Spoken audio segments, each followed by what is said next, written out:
Suvi 2017. Aktsiaselts Eesti Raudtee hakkas taastama Haapsalu raudteed.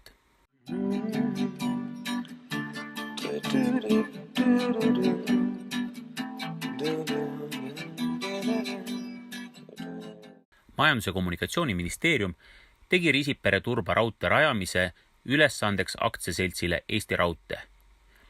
Augustist 2017 koostas Eesti Raudtee Riisipere-Turba raudtee eskiisprojekti. Perioodil sügis 2017 kuni suvi 2018 viidi läbi keskkonnamõju hindamine. Kevadel 2018 telliti raudtee eelprojekt. Sügisel 2018 kuulutati välja hanked raudtee, kontaktvõrgu, veoalajaama ja Turbasse reisijate ooteplatvormi tööprojektide koostamiseks ja ehitamiseks. Täiendavalt rajab Saue vald rongide peatuskoha kõrvale parkla ja bussipeatuse.